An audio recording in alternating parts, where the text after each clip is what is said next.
What's the deal, you guys? What's the deal? What's the deal? This be your boy Scotty by Nature TV, and we're here for a brand new review of the Real Housewives of Atlanta, season 17, episode 11. I hope you guys are having a wonderful, wonderful Sunday, and I intend on doing the exact same thing, y'all. All right. Listen, I don't know what's going on. Like if you're in Atlanta, this rain has been on and off all damn day.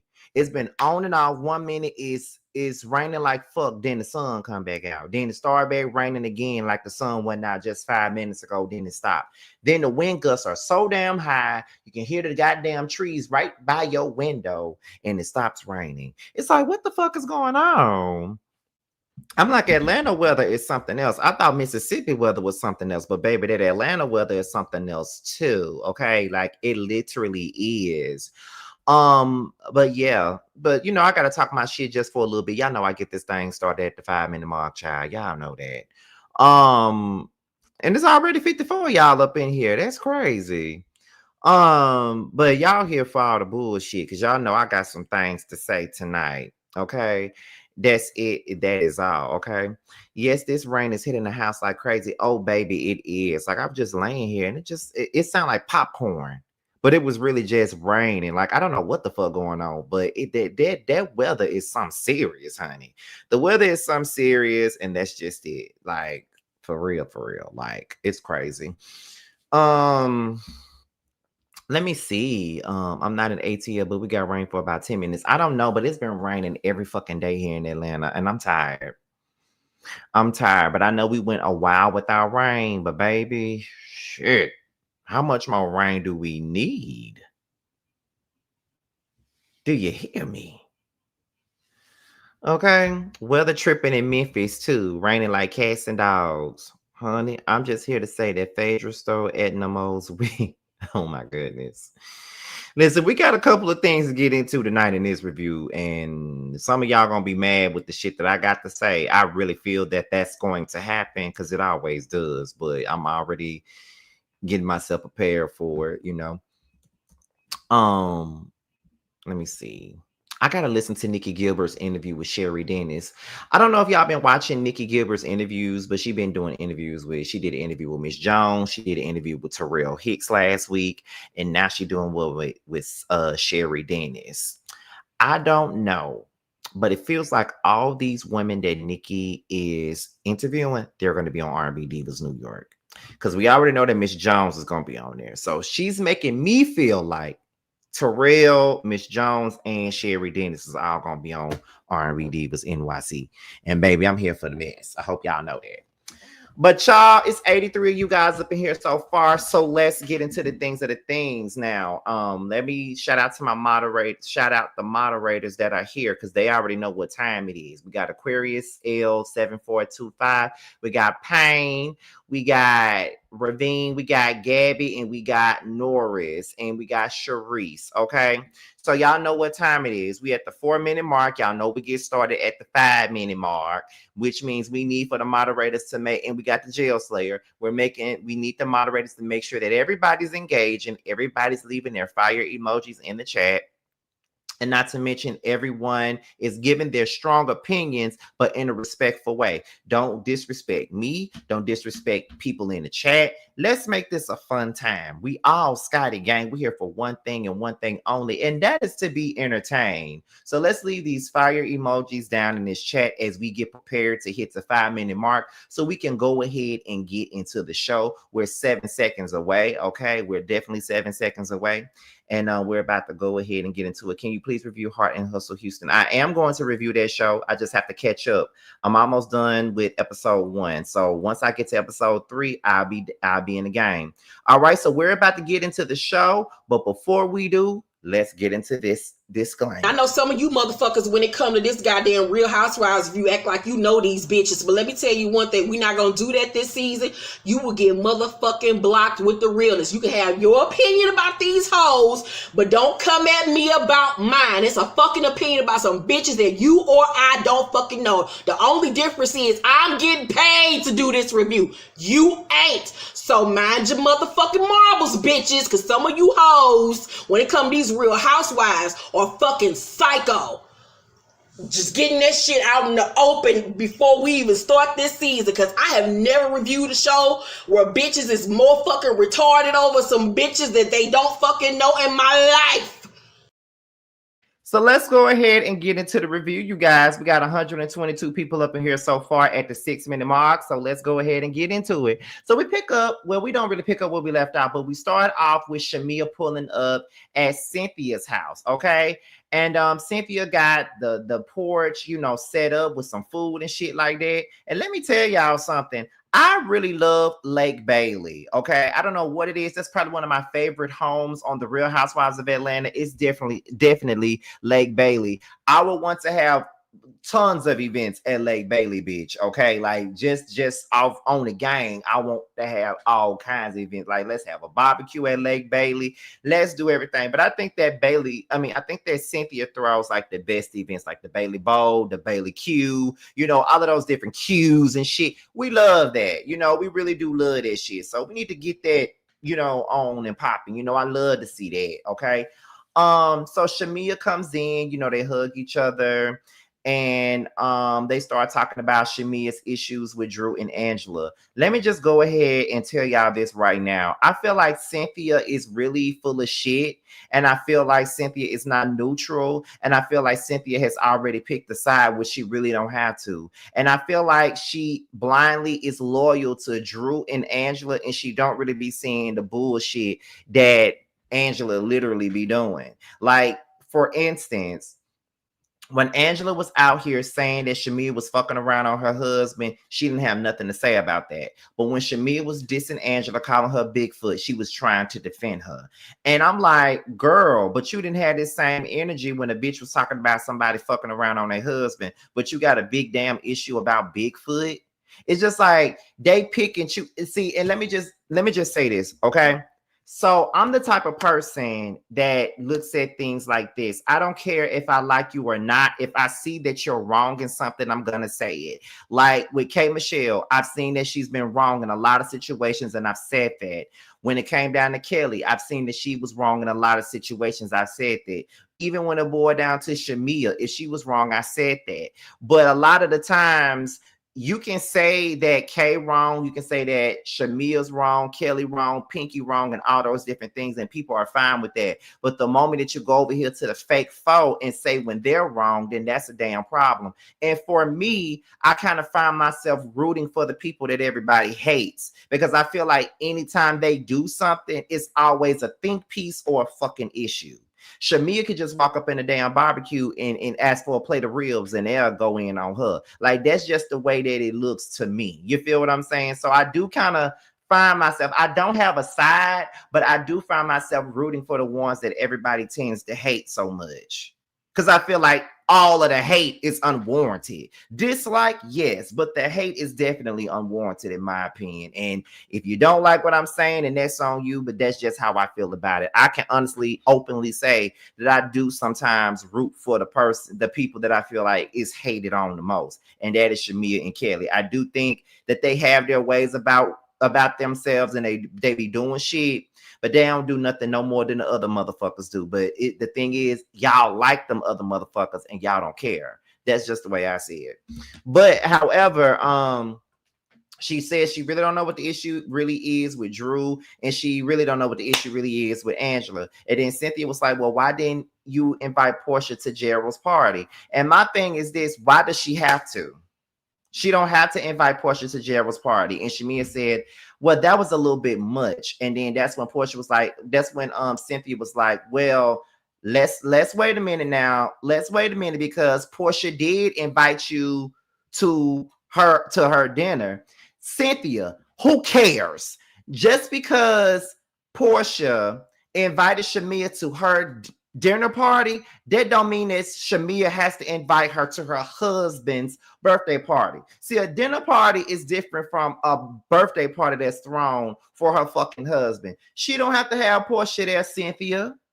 She doesn't. And there's a lot of situations where y'all have excluded the likes of Shamea and Kelly and Pinky and Kay. Y'all have excluded them from a lot of shit. You know what I mean? But yet ain't nobody asking you no fucking questions. So why are we sitting up here trying to reprimand Shamea for not inviting Porsha? And see, this is what I'm talking about. Y'all bring up Porsha to Shamea so fucking much, and then when y'all get back to Porsha, y'all make it seem like it's Shamea that's bringing this girl up when it's really you motherfuckers that's bringing her up. But we're gonna get more into that down the line. But y'all ain't playing in my face. Y'all can play in all in everybody else's face, and y'all can sit up here and the fans can have this group think shit like they do on Twitter all the fuck they want to. But I see right through the bullshit. I see it. And if you don't see it, that's on you. But they got me fucked up because I see right through them. Cynthia, you full of shit. Because why would Shamea invite Porsha to her shit? She ain't got to. You feel what I'm saying? Like, please, I wouldn't have invited her to my shit either, because I don't have to invite her, and that's just it. Then she said, why did she invite Dennis? And so she says, well, Gerald and Dennis have their own relationship, and then they have play dates with the kids, so that's why I invited him, because at the end of the day, you know, Dennis and Gerald, they're friends, so I invited them.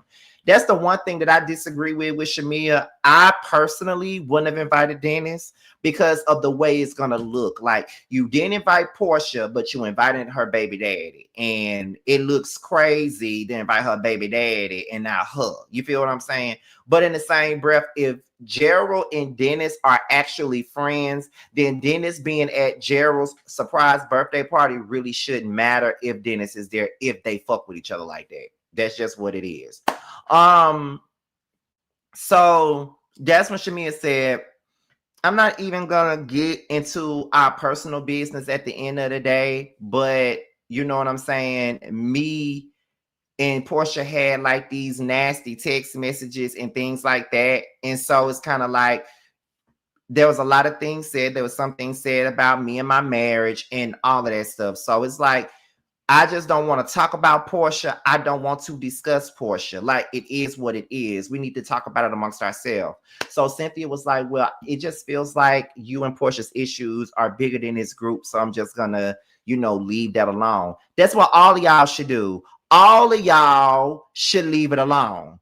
All of y'all need to move on. All of y'all need to stop poking and prodding and picking and poking at these folks' non-existent relationship. They're no longer friends. Why do y'all keep on trying to pick and prod on it? And like I said, they're going to turn around and make it seem as though it's Shamea that's constantly talking about Porsha. You feel what I'm saying? And it's not that.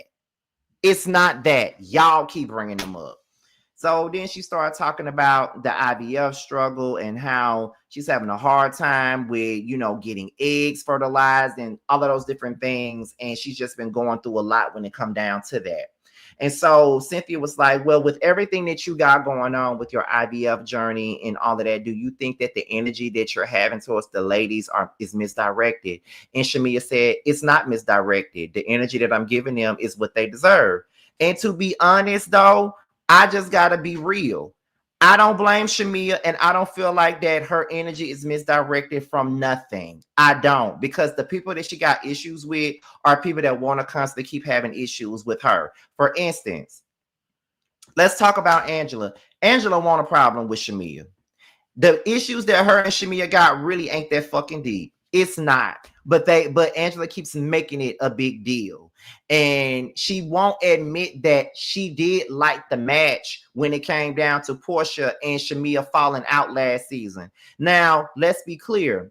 Shamea had no business talking to Angela and Drew about a motherfucking thing. Had no business talking to them. But Angela did go over and invite Porsha to her house and give her that bone. So you did kind of like that match. You did.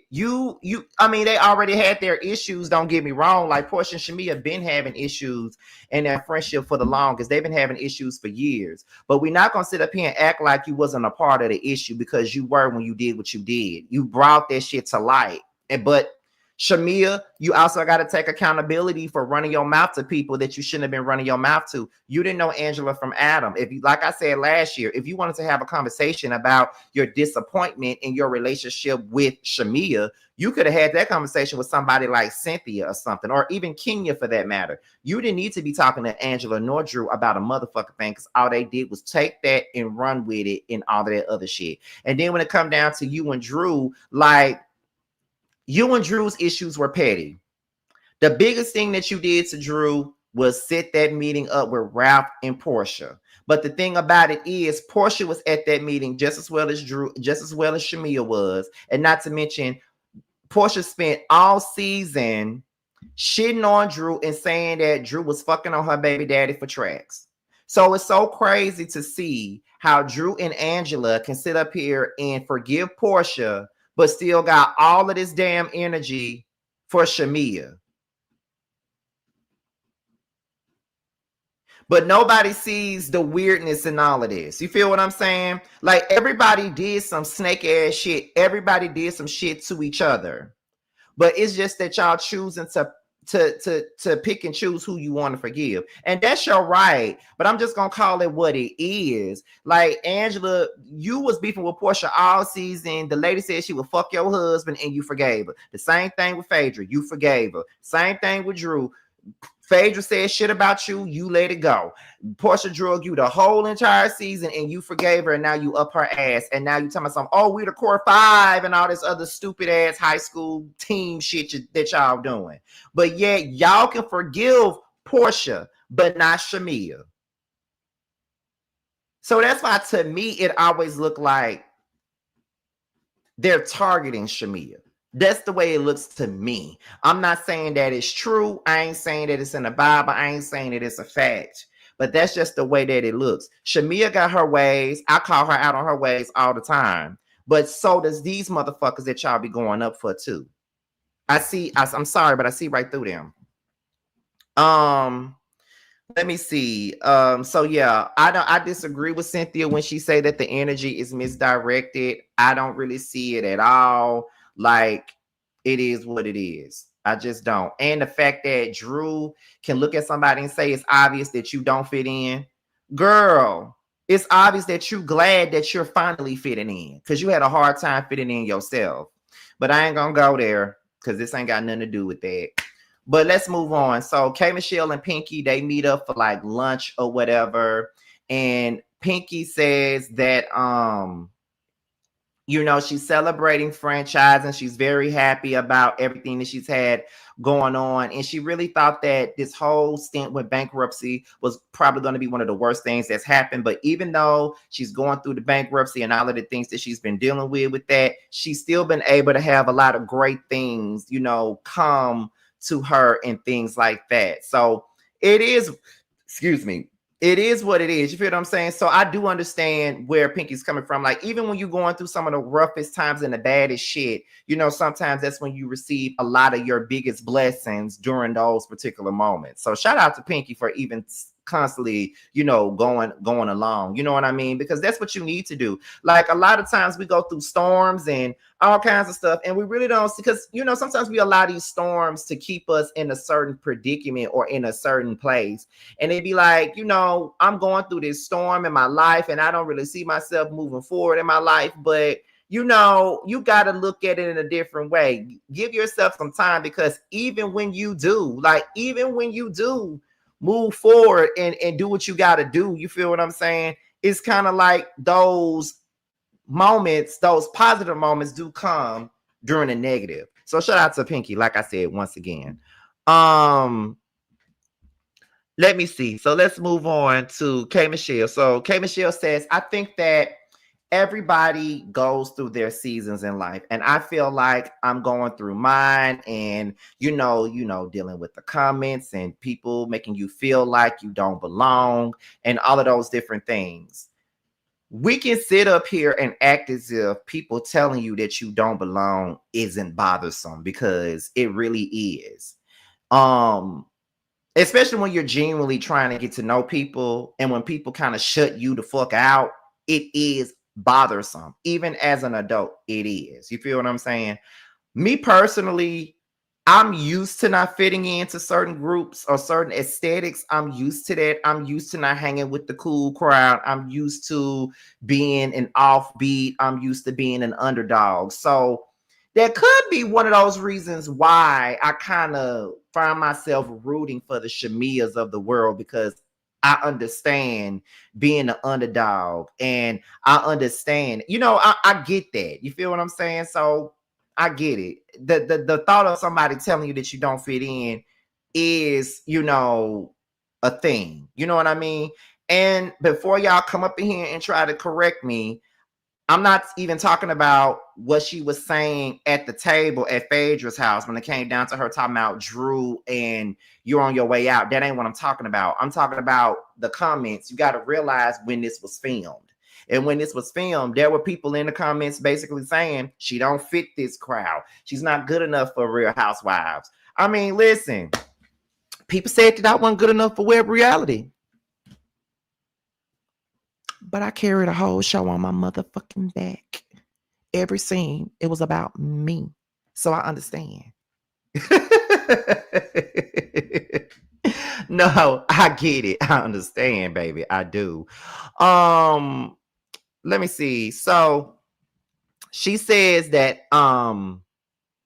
she went to the club with Shamea and Shamea's mama. And they was hanging out at the club and all of those different things and just having her a good time. Okay, like all of those different things. And so Kay said that Shamea came to her and said, can you please be my friend? Can you please be loyal to me? Because a lot of my friends don't want me to be your friend. And Kay Michelle said that she went to her car and she cried about that because of what Shamea said. Now, this is where I got to go in on Shamea. Because why the fuck would you even tell Kay that type of shit? Why would you even do that? Because all you're doing now is really feeding into the whole narrative that she got in her head, that all these Atlanta women don't want to give her a chance. Everybody's against her and all of those different things, right? And you making moves like this is a reason why people think that you are fanning the flames when it comes down to K. Michelle in this group, and why she feels like people are scheming and plotting against her, because you're sitting up here telling her that her friends don't want her to be friends with Kay. And we already know the group that she hangs out with. She hang out with Candy. She hang out with Toya. She hang out with all them girls. Now, I never heard of Candy getting involved with the K. Michelle shit, but I do know that Toya and Rashida was the ones that was in this K. Michelle shit. And like I told y'all, when I went to Candy's thing, I was in the same room as Shamea and Toya. They were there together. They were in the same sprinter together. So I can only imagine them having something to say about the fact that, Shamea, you rocking with this girl and all the shit that we went through with her, and I don't think you need to be cool with her. You might need to watch your back. Could you imagine you holding somebody down, y'all building this bond, y'all building this friendship, and the next minute, then the next thing you know, the same person that you've been riding with comes to you and tells you that her friends told her that she don't need to be friends with you. That shit is hurtful, and Shamea had no business doing that shit. Shamea had no business coming to K. Michelle and telling her anything like that. Like, point blank. Had no business doing that. So that only lights the fire. You already know that she having a hard time with this group. And you want to sit up here and you want to tell her that your friends don't want her to be her friend? Nah. That's not right. That's not cool. I never would have been here for that. Like, absolutely not. Like, I don't like that. I don't like that at all. And like I said, that only brings, shit to the fold about people believing that you are involved in this scheme shit. You feel what I'm saying? So I'm keeping my eye on you, Shamea. Just saying. So Pinky says that she wants to have a skate party, after Kay says that, I do hope that a lot of us, I do want us to try to start having fun and stuff like that instead of having all this drama. And then that's when Pinky was telling Kay that she wants to have a skate party and stuff like that, wants to bring all the girls together, and all of that good stuff. And, Pinky said Drew might sing too. And then they started laughing. Now, let me tell you this, Kay Michelle. This is where I gotta lay it on you real quick, right? Because you already know. Oh, my mama's here. Y'all say hello to my mama. That is, if you see T.Y. Johnson, that is my mama. So make sure you guys make my mama feel welcome in this chat. But I'm gonna need for UK to stop dissing that girl and her music. Okay? Stop dissing that girl and her music. Stop saying that she doing AI music and all that other stuff. Please stop saying that, because listen, you are the same person that was fighting for your music to be heard before you even got on Love and Hip Hop. And I'm saying this because I was right there with you in the motherfucking trenches. Before you even put out an album, before you got on Love and Hip Hop, you wanted your music to be heard and all that other stuff. You wanted to be seen and all that other good stuff. So you see somebody else on the come up, you don't need to treat nobody else like that, and you don't need to make nobody else feel like they're beneath you so you can feel better. Her music is not AI music. Drew actually knows how to sing. Drew can actually make good music. I actually have Drew's music on my phone, and some of her music is in my top 5 on my playlist. So don't do Drew like that. So now we're going to get into Porsha. Now, this is the part that irks me.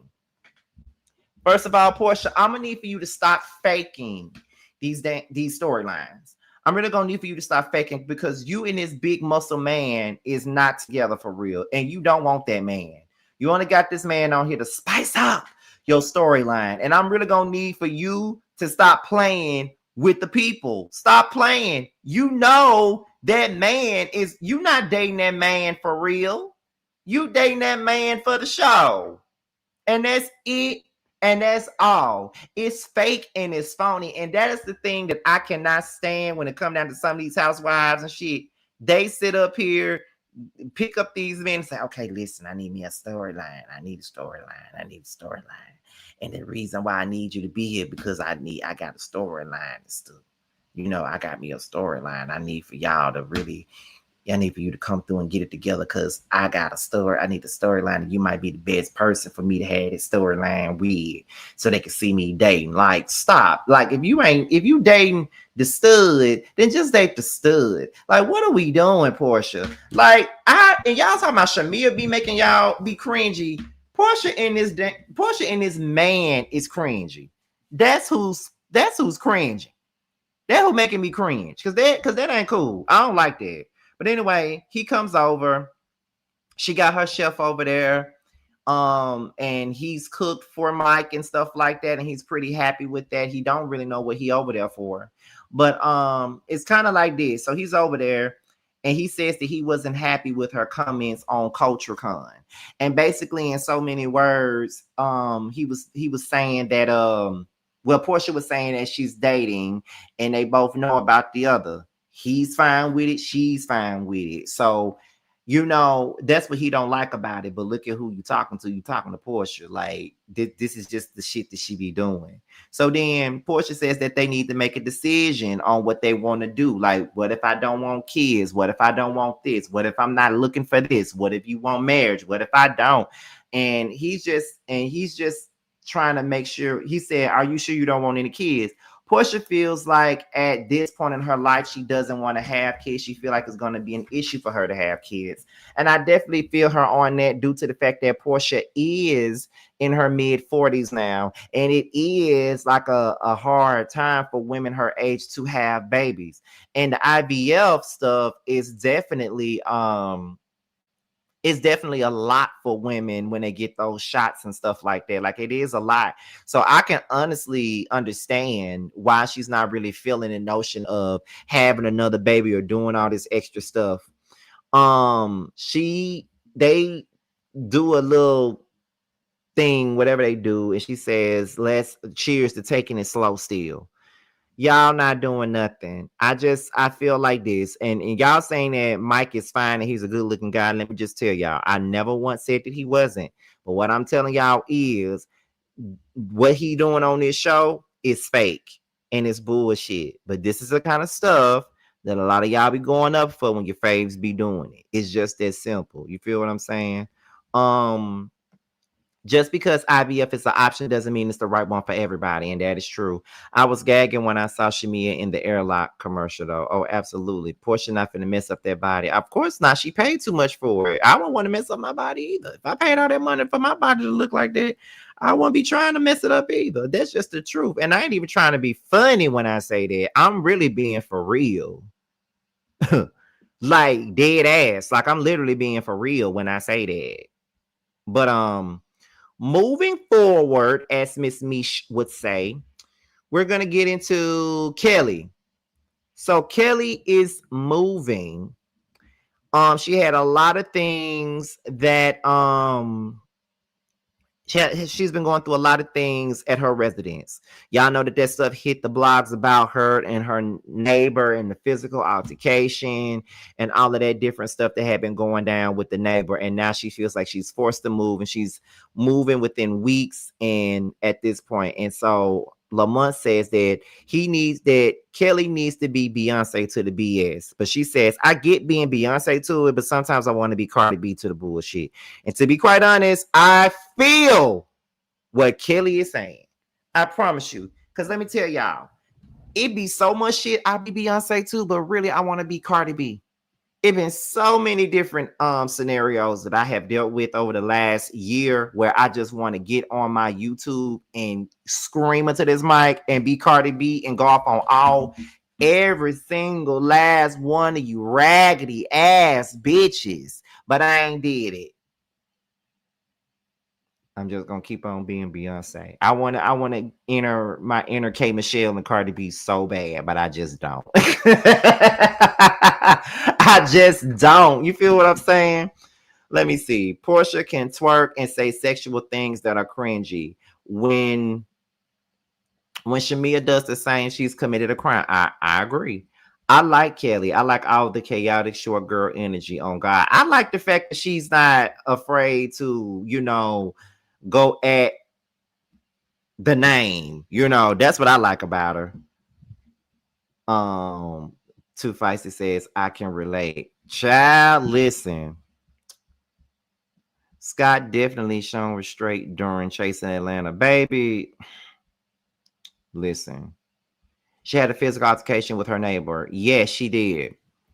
So then, as they're driving, we find out that Kelly is staying at Shamea's townhouse until she finds somewhere to go. And I thought that was cute. And I do think that was a great thing. I feel like, you know what I'm saying? Like, I feel like if I had that kind of money and I had like a property or whatever, like an investment property or something like that, and my friend didn't have nowhere to go and they needed somewhere to lay their head at temporarily until they found them somewhere to go, then I would have opened my investment property to my friend. And I know that a lot of people don't think that they are friends for real, but I really feel like they are. Like, even when I saw them out, they look like real friends. Like, it don't look like this is fake for the show. They really do look like real friends, like in person. But while that's a nice gesture that Shamea did for Kelly, it does seem like Kelly is really going through some bullshit. Like, she really going through a lot of stuff. And it's not good. Like, she's at like one of her darkest moments in life right now. That's how it looks. Because anytime your friend got to give you like an investment property just to stay in until you find your own stuff, that's a lot. So listen, you know what I'm saying? Like, that's the way I see it. So my prayers go out to Kelly. I don't want nobody to go through no shit like that. Like, seriously. Ooh, and then all that bullshit she going through with that ex-husband, baby. So moving along, we going to Angela. Now, Angela's brother is in town, and she goes to the park with her brother and her daughter. She says that she really hadn't seen her brother since their mom passed away.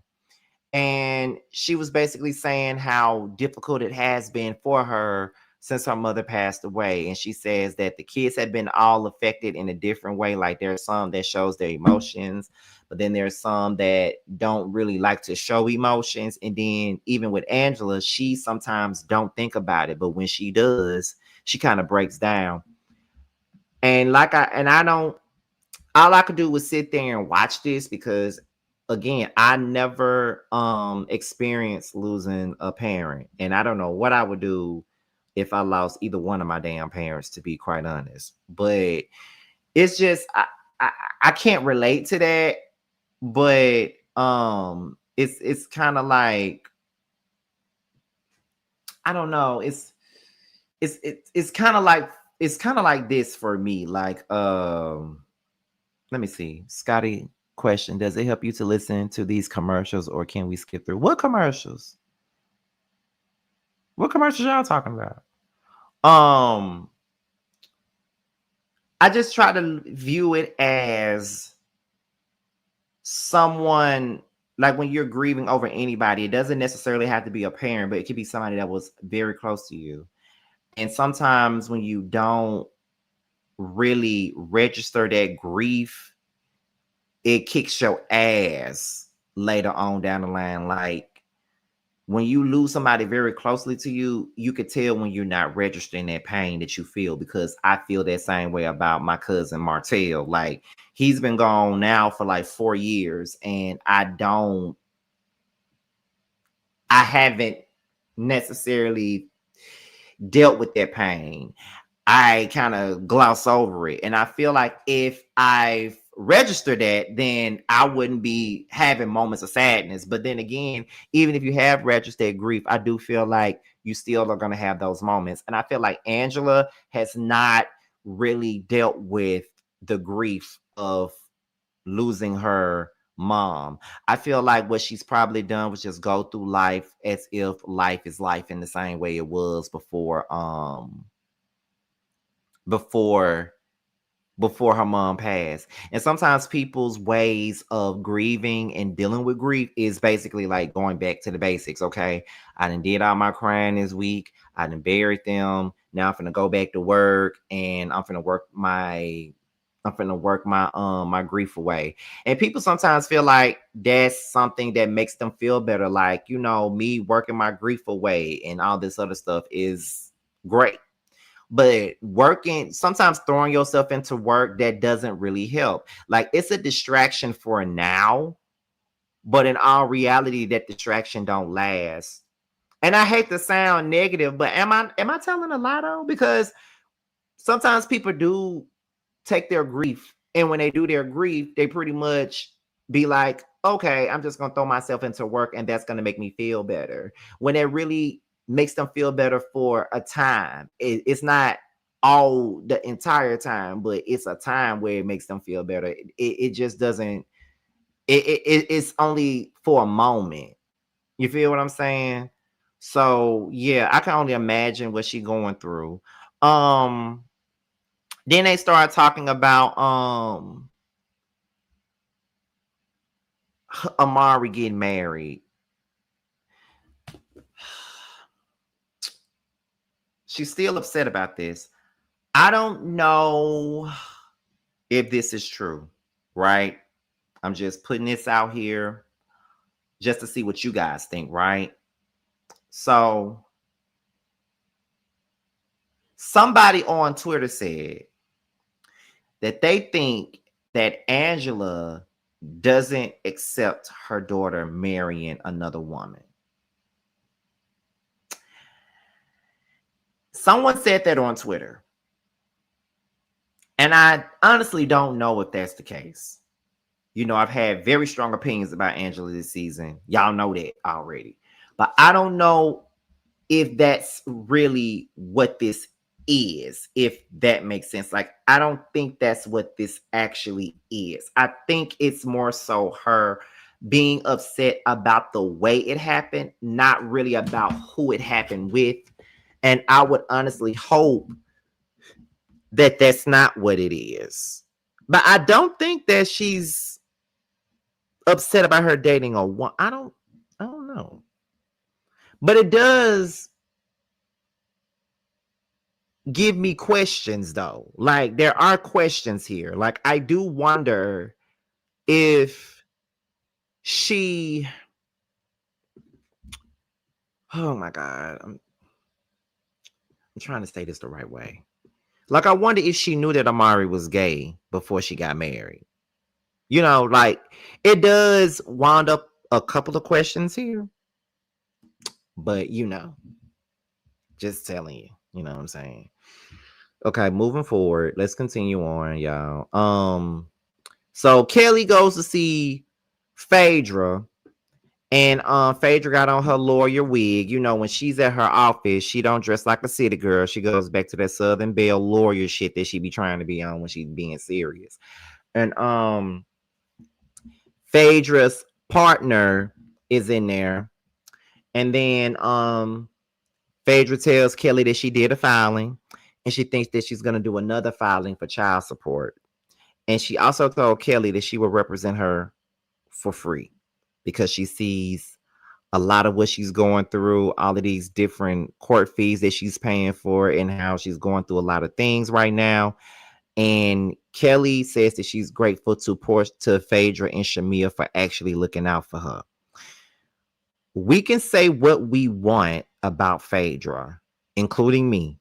I can say whatever I want about Phaedra the fraud, but I felt like that was very genuine, and I felt like that was a very selfless thing to do for somebody. And I really feel like Phaedra actually wants to help Kelly out. I really do feel that way. I feel like she really do want to help Kelly out. And I think that that's a great thing. You know, Phaedra said, you know, being a lawyer ain't really always about the money or whatever, blah, blah, blah. So this ain't even about her getting a check from this. This is really about her trying to help Kelly.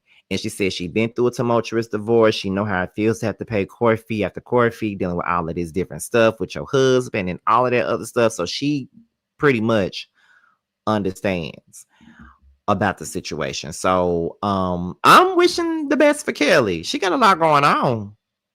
A little bit too much going on. But you know, let's get it popping. So we get into Pinky.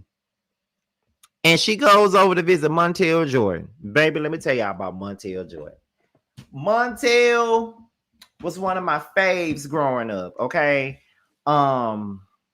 We got to go through his catalog real quick. And I'm not going to sing the songs because I know how some of y'all could be. Oh, my God, Scott is singing. I don't feel like hearing all that singing. I'm here for a review, not a goddamn concert. I get it. But we're going to go down his catalog real quick. But like I said, I ain't finna sing nothing. This Is How We Do It is a classic. I don't care where you play. This Is How We Do It. Everybody knows the song. The moment, if you at a party and you hear, this is how we do it. Once you hear that, everybody going crazy. Everybody going crazy. Everybody singing it word for word. Okay. Everybody singing the shit word for word. Okay. Like, I love it. South Central does it like nobody does. Okay. Like, This Is How We Do It. And then we got Baby I Like. We got I Can Do That. We got Falling for You. And I just can't help myself. Baby, I'm falling. Oh, I said I wasn't going to sing. I'm sorry, y'all. I said I wasn't going to sing. I said I wasn't. And this is another song. He had a song with Master P called Let's Ride. I think that was probably his biggest song. Oh my God. Like, Montel Jordan was very much slept on for real. I do know that in his prime, he had a lot of success, but I feel like Montel Jordan was like another Keith Sweat. You feel what I'm saying? Like, Keith Sweat was big in his prime, but he was so overlooked the same way Montel Jordan was. And yes, y'all, let's get into him writing Nobody's Supposed to Be Here by Deborah Cox. That's another thing. I feel like people don't I think that people sleep on him, but they also be sleeping on the fact that he wrote one of the biggest songs of the 1990s. He wrote Nobody's Supposed to Be Here. Okay? He wrote Nobody's Supposed to Be Here. One of the biggest ballads of 1998. Okay? And that song, period. Okay? I love it. I love me some Montel. As a matter of fact, I'm gonna play Fallen when I'm getting done with this. Okay, because I gotta get all my clothes out the dryer, child. But anyway, they go over there and talk to Montel. And Montel does look good after being a cancer survivor. Like he survived cancer at least twice, I think, but he looks good. They talked about Pinky in her bankruptcy, and her husband is the type of person that's like, if I get it, we got it. But she says that she doesn't want her husband to have to pick up the pieces for her. And Montel's wife calls that out as pride. And I feel like, Pinky, I get it. You want to be independent and you want to depend on yourself, and you don't want your husband to financially strain himself to help you. I definitely understand. But at the same damn time, let go of that foolish pride. Let that man help you. Let that man help you, girl. Ain't nothing wrong with your husband helping you. Your husband is a multi-millionaire. Let him help you if he got it. That's all I'm saying. What's on tonight? Do you know that one, Scotty? Oh, yes, I know that one. I know all of the Montel Jordan records, honey. I know them. But yeah, honey. You know what I'm saying? It's just like, you got to do what you got to do. You feel what I'm saying? So let that man help you. Let him help you, girl. Ain't nothing wrong with you. Ain't nothing wrong with you letting that man help you out. You feel what I'm saying? Let him help you. Ain't nothing wrong with that. Okay. So we get into Porsha and Phaedra. They're talking about Porsha's public dating woes and stuff. She said neither one of them liked her comments and stuff like that. They wind up at Drew's house. Angela arrives. They discuss the Rich Homie event and how, Drew was singing and stuff like that. And then the next thing you know, she says that, Pinky had her at a damn audition, and then she had Notori playing her. Angela says that Notori must need a check, and she thinking that she need to play Pinky Cole.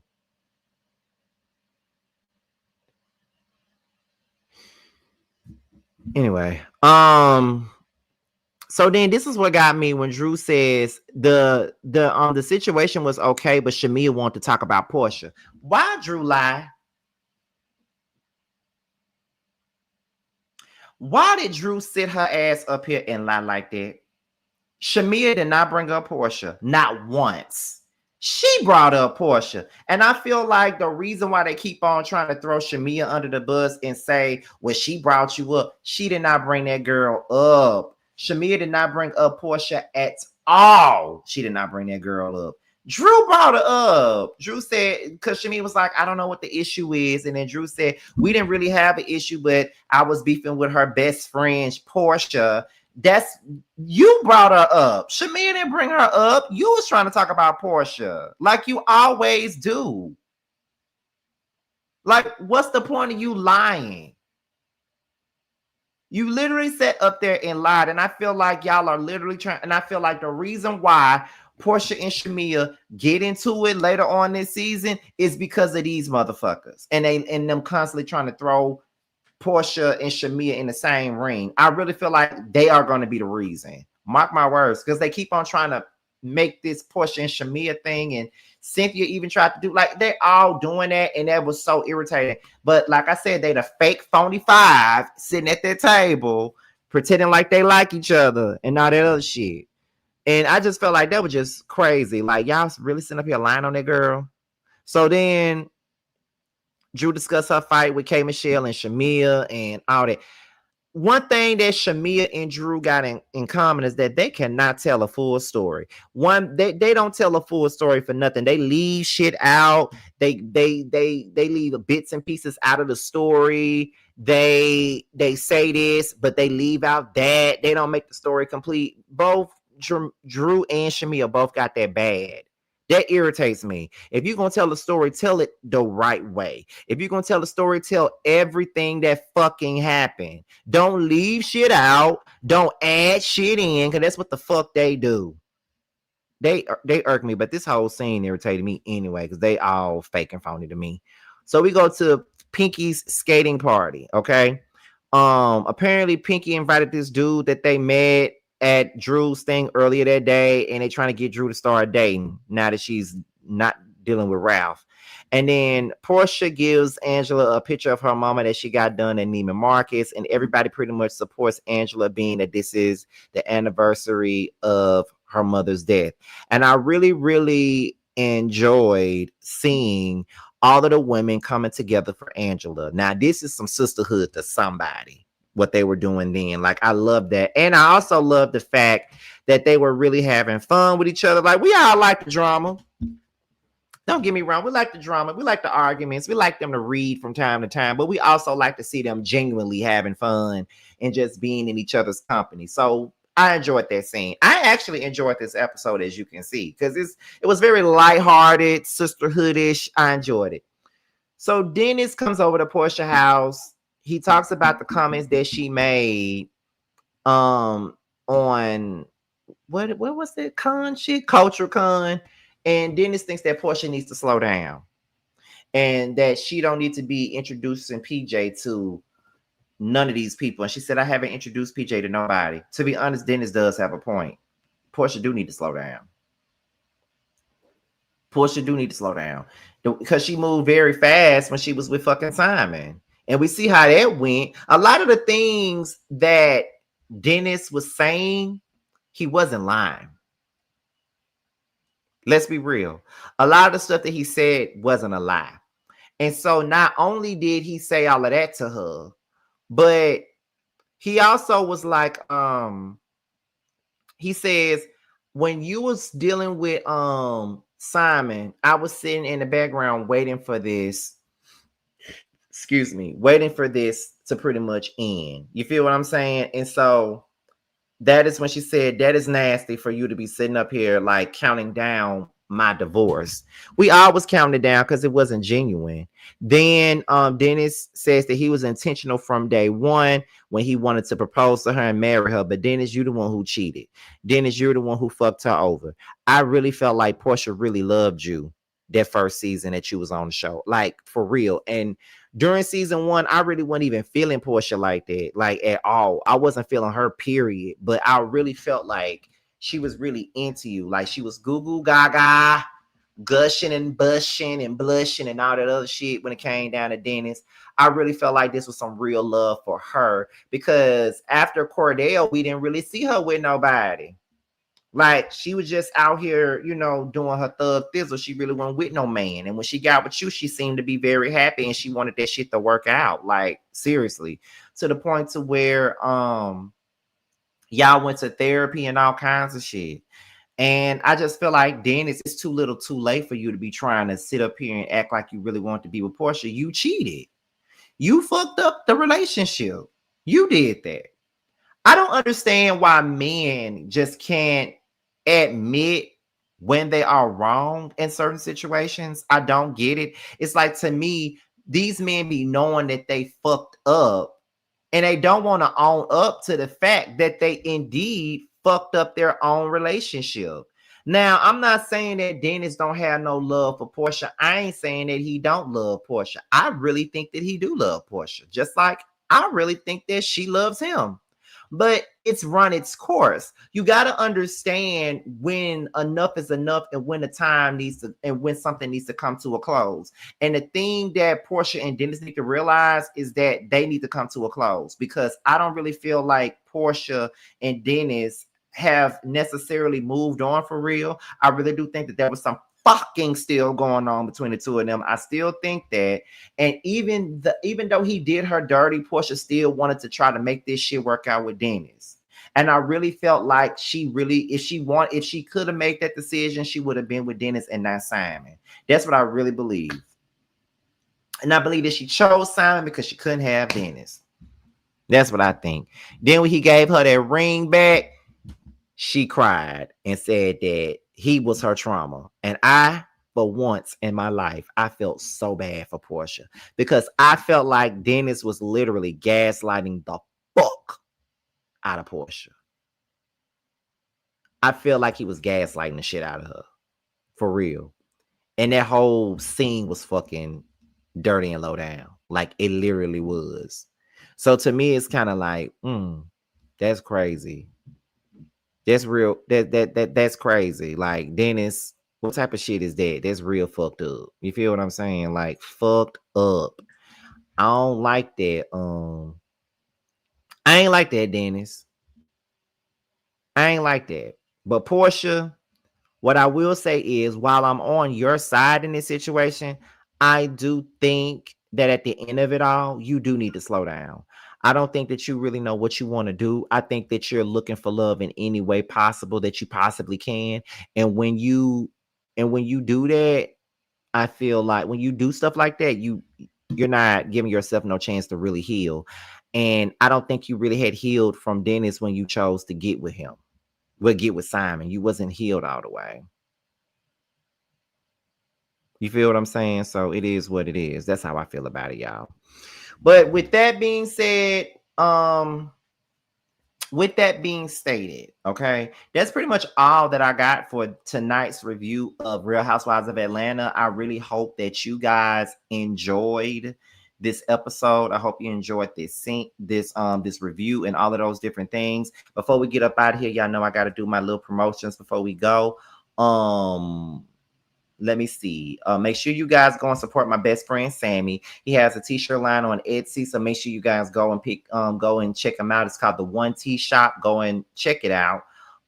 Be sure to check out my book, That's Why You're Lonely. It's available on Amazon and Kindle Books, so make sure you guys go and check it out. All right. With that being said, this be your boy Scotty by Nature TV. Be sure to like, rate, comment, subscribe, share this video, and also click on the notification bell so you can be notified whenever a video drops. And if you want to follow me on any form of social media, my Twitter, my Instagram, and my TikTok will be down below. With that being said, you guys, your boys up out of here, and I will see you guys on the next one. Bye, y'all.